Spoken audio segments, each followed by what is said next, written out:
Hello friends, welcome to आशूज किचनमध्ये तुमचं पुन्हा एकदा स्वागत आहे. आणि आज आपण थालीपीठ म्हणजेच धपाट्याची भाजणी पाहणार आहोत. तर भाजणीसाठी साहित्य मी इथं काढून घेतलेलं आहे. ते मी तुम्हाला किती प्रमाणामध्ये घेतलेलं आहे ते सांगते.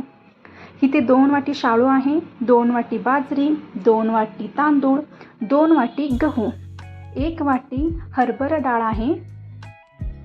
इथं छोटी 1 वाटी मसूर डाळ आहे, छोटी 1 वाटी मूग डाळ आहे, अर्धी वाटी शाबू, अर्धी वाटी धने आणि अर्धी वाटी जिरे. आपण आता हे सर्व जिन्नस भाजायला घेऊया.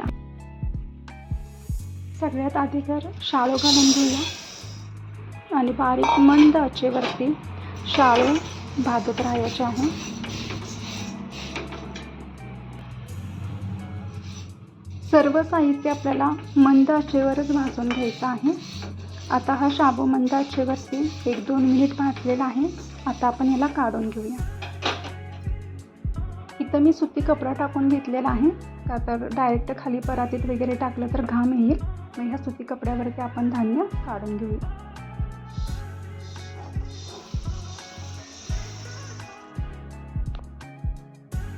बाजरी घालून घेऊया.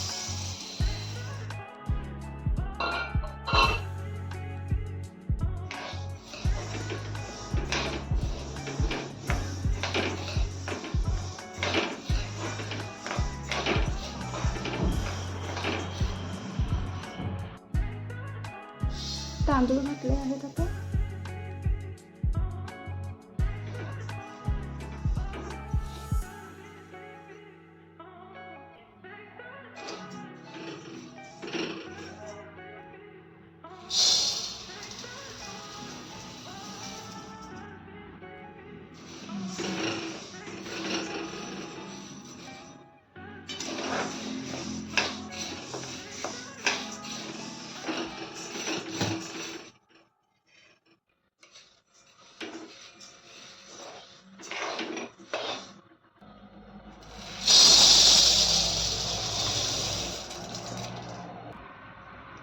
हरभरा डाळ टाकली आहे.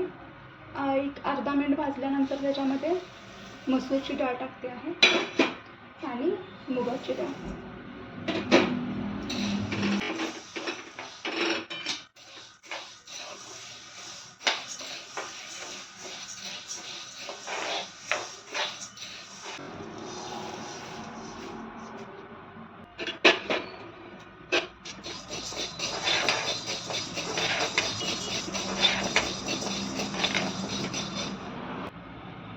आता धना आणि जिरे हे दोन्ही राहिलेले जिन्नस आपण भाजायचे.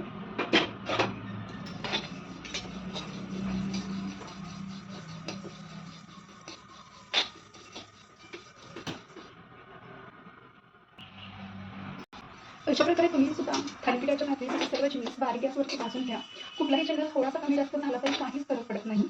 आणि हे सगळे जिन्नस थंड करून घ्या आणि तुमच्या जवळच्या गिरणीतून तुम्ही दळून आणा. आणि नंतरच्या रेसिपीमध्ये आता आपण धपाटी कशी करायची म्हणजे थालीपीठ ते आपण पाहणार आहोत.